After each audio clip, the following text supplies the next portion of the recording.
I am the CEO and co-founder of Devicify. And Devicify is an enabler to the IoT. So we offer a business application that really addresses the technology problems. So a lot of those problems that Uday listed out there, that's why we're trying to come to the rescue.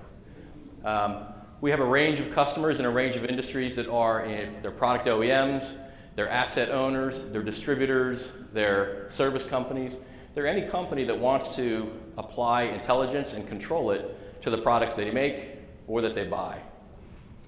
And we have created a product called Devicify CPM, which is kind of an amalgam of what we see as the most important parts of an otherwise very complicated, very messy technology stack. And we've arranged them in a way so that we can deliver on some of the biggest priorities in this kind of an initiative, so that we can achieve interoperability. And this isn't just cross-product interoperability, this is cross-system, across your users, across your enterprise systems, across your business units. And making sure that we can support scalability. And this is not the scalability in being able to support numbers of devices only. This is the administrative or the operational scalability.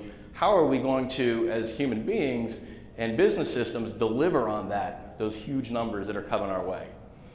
And the way that we've put these pieces together lets us deliver to our customers an unfair advantage in being able to deploy that kind of a system quickly and thoroughly so that they can further maximize their profitability on the effort.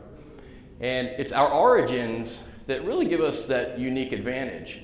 See, only a few years ago, I was a product OEM myself. So I spent 10 years using connectivity to transform from a hardware company to a software and a solution provider. So I understand those IoT technologies, and now as a vendor, we're uniquely sympathetic to the cause and the experiences, but we're aware of the challenges and those obstacles and why we're trying to do it. So today I'm going to try and talk some conceptual things at a high level, but then share some examples of how that has been put into practice and where it succeeded. But I think first, we've got to address some realities in the space right now. There are some really big obstacles that we've got to overcome, and there's a race to overcome them. And that is a chasm, so there's a chasm that we've got to get past. And the first items are on the wrong side of that chasm, or on opposite sides, are the digital world and the physical world. Now, we've heard a couple different notions. Different companies have different ways of describing them. We've got device shadows, we've got digital twins. We call them virtual devices. But it's a virtual representation of some physical product. But simply agreeing on the notion isn't nearly enough. It's really just the start. We've got to dig deeper and see, how are we designing these things? How do we represent them? Well, the current systems are really good at capturing a static picture of what the current product should consist of, what it should be capable of doing, and what we wish it kept doing in the future. But the real world, once a product gets in use and gets used and abused, it's a far messier situation. So once it goes into operation, the situation changes. And we need a way to create, to spawn those virtual devices in a way that captures the nuances that happen during assembly, delivery, installation, upgrade, right? That can be a very complicated situation. And they're supported by data structures, kind of the architecture to support the business needs versus the product needs are, for good reasons, very different. The business needs something that's predictable, repeatable, it's structured. Whereas the device, that's a very different world. That is the fish market, right? So it has to be, because it's a very fluid situation. And then, of course, the applications that we build to manage each side of that equation are purpose-built, generally reside in different environments, because they've got different users and that have different activity patterns. So these are big issues. They're fundamental issues, but we've got to figure out a way to address them. And the best answer is not to throw APIs to try and wire them all together, because that in itself will become self-limiting going forward. So we've got to find out a more elegant way to address that, and we need to do it quickly, because we're all living in IoT years right now, and the pace is accelerating. So I was out at CES just a couple weeks ago, and it was amazing how many companies and how many different types of companies were all introducing some new product that had connectivity at its core, some new features, some new bell or whistle. And that pace is going to have to be adopted by small companies and enterprises that are going to have to move more startup-like. And this is against the backdrop of the reality that just company lifespans are shrinking. So the Fortune 500 average life has moved from 60 years to 25 to 15. And now the disruptions that are going to arise from introducing some new IoT capabilities, new business models, that is going to further put pressure on that. And organizational agility has always been a competitive advantage. It's going to be a competitive necessity. And even though the CES was a great example, you had the good, the great, the goofy, all on display. I think that the bigger value, the commercial industrial space, is going to take those experiments and very rapidly eclipse the scale that it's being deployed. And that's because of the simple fact that the value that's at stake is so tremendously larger. And it's also set up to not have to rely on really the coolness factor as one of the big buying decision-making propositions. It's based on cost, it's based on revenue, it's based on improving accountability and liability. We're already very good at measuring these things. So the pace is moving very quickly, and I just want to point out one example to show that it really is possible. We had a recent customer that kind of got behind the 8 ball by trying for about a year to introduce and meet a deadline to deliver on a connected product solution. And they came to us with only 30 days left before that deadline, and they hadn't gotten where they needed to be. So we were able to help them redesign, and that included identifying everything from the edge devices to how to retrieve and store that data, how to create the user interfaces, not just how to, but actually creating those branded user interfaces for them, and plugging it into their enterprise systems on Salesforce.com and into their field service application. 50 hours. It really is possible, but you have to think of the problem, the challenge you're addressing in a different way. It's not just about the product. Ironically, if you focus just on the product, you're going to end up with a harder challenge. That's because IoT really turns product design on its head. And that's because we've all been kind of misdirected. It's not about the things. It's the Internet of Things, so it's understandable why we focused on that. It's really about the information. It's about accessibility, convenience, and it's about what we do with it, how the new things, the new processes that we enable, different ways to act on it. What do we learn from it? How do we interact? That's how we're going to create the value and really maximize what we call the return on connectivity. And the ways we act on it are going to be throughout the organization. So we need to kind of rethink how each one of our functions is performed, because we all buy, make, or use products. And it will become very difficult to identify too many roles in an organization that wouldn't benefit in some way from understanding exactly what that product is doing, learning from it to make the next product better, or get the right product in the right place at the right time. So we really have to think how to address the whole picture. And we need to start at the design stage. Not surprising, but this is also at the business design stage. Because connectivity is really a business process. It's not a technology. The IoT dissolves the difference between product design and business design. And the previous bottom-up approaches that begin optimizing the product, building a solution and application around it, often very cool. You've rung the technology bell in the hopes of squashing that information back into the business. That's a very limiting way to go about it. You've got to start top down. You've got to decide why you're doing it, make those couple business decisions first. That'll accelerate the whole process. So I know this is a little bit of a dangerous proposition maybe at a product design session to propose that. But if we think about it, the purpose of our design is to maximize some value. Right? The way we measure that value, the proof point, is profit. Profit doesn't just magically appear. It's the act of generating profit is itself a process.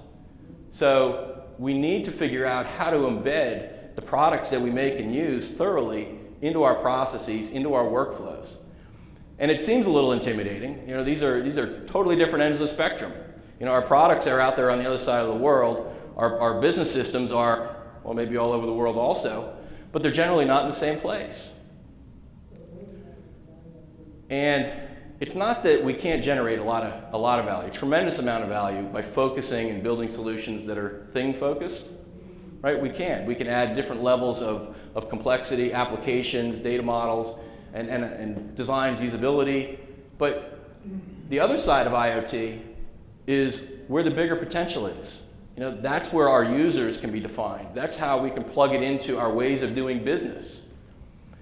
Gartner says that in only a couple years, 4 years, over half of our business processes are going to somehow involve IoT. Now, from an organizational agility standpoint, that's going to be tremendous. But right between these two, this is really where all of those obstacles, that chasm that I mentioned, manifests itself. Because these two sides of this are happening. The product world and the business system world are separated. But it is possible to get past this, and it's the method that we got our customer to achieve or meet their deadline in only 50 hours. Because Devicify CPM is a solution that spans that entire technology chain. So it can be extended, so you can attach specialized analytics, communicate with different protocols when needed. But at its core, we distill the technology variation, so the business itself has only one way, a uniform way of managing and interpreting all of those different technologies. So at the end of the day, we all need to be thinking of building business processes that are device aware, and we need to build products that are process aware. So we talked a lot about process. What does that mean for product design? Well, I think it boosts the importance through the roof, because taking those couple business decisions up front to identify what you want to control and why really elevates the value, increases the potential impact, and also accelerates the whole process. Furthermore, you're not just building a solution that your customers can use. You've put in place the ability to adapt your processes much, much more easily. So you get far more internal benefit out of it as well. But as software eats our world, as it eats our product certainly, we're going to need to revisit some things like the product lifecycle. As we iterate more quickly, the products that we've installed can be extended. As long as we've established an ability to upgrade that software, introduce new features, we can extend the usefulness of it indefinitely. Because through that connection, we can now interact with that product. We understand what it's going on. If it does need to be repaired to extend the life, we can identify which parts and when in many cases. But it's that acceleration that lets us compete and introduce new features more quickly. And at the end of the day, continue to deliver some kind of value. So if we're delivering new value, we can deliver new revenue opportunities in a tighter, more ongoing, recurring relationship with our customers. But maybe the most exciting, the most terrifying thing that's coming our way is kind of some of these new definitions that we need to figure out. There's a new meaning of scale that we're all going to have to come to terms with. And it's not the technological scale where we handle 60 quadrillion transactions per picosecond, yay us. It's how do we push the button fast enough? How do we create invoices that are accurate enough, or service orders that know what it applies to support those thousands, millions, and billions of devices and data streams that are coming our way? The only way we can do that is to establish some way that all that data, all those devices play nicely with our existing systems. So it's about interoperability.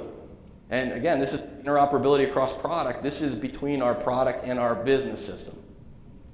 It's hard enough. Companies struggle with the interoperability across products, different protocols, communication pathways, technologies, right? Teaching all those disparate products from different vendors perhaps to all speak the same invoice, inventory, and work order, that's a different game entirely.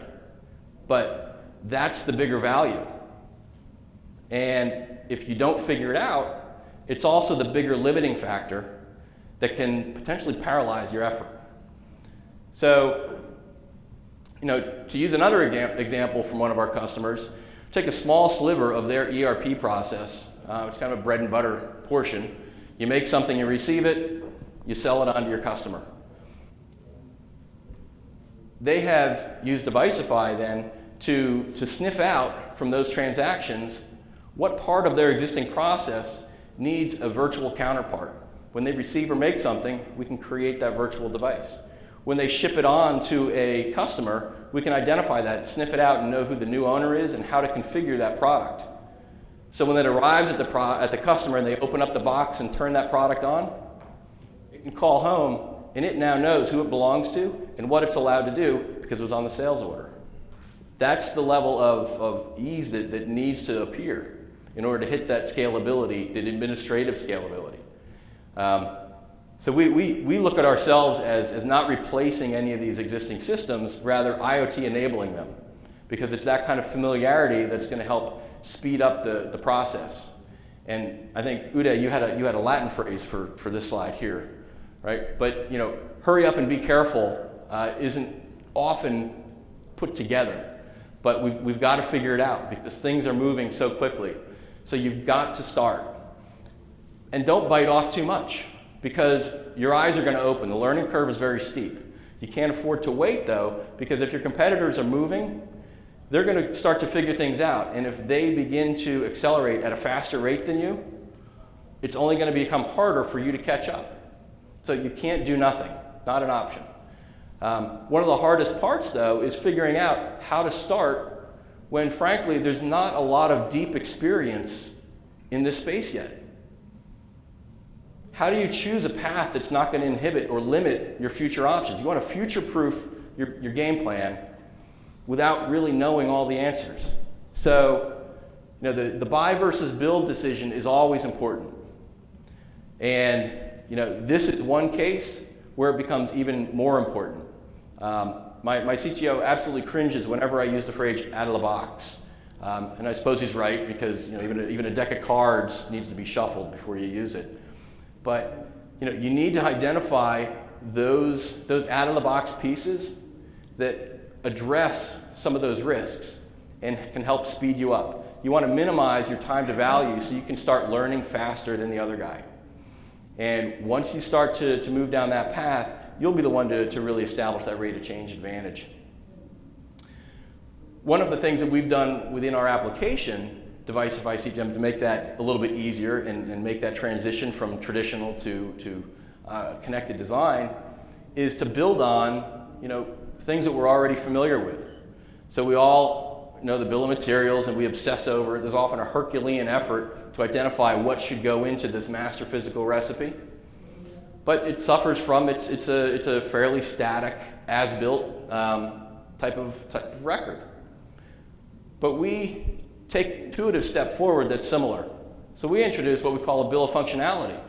So it's the subset of that bill that is really built to interact. It's built to evolve. And most importantly, it's built to establish the control over the products that you want to control and their specific features, their capabilities. Is there a value-added option that you've put into software that unlocks new features? Well, if it's reflected the right way, you can establish that control up front. And establishing and maintaining that control is key, because there's no sense trying to pursue some way to unlock the full value if you've already given away the keys, right? The keys being, lack of control. With the right control, though, you can tackle the problem. So in order to fully monetize it, we know we got to come at it from both a cost efficiency and a revenue opportunity.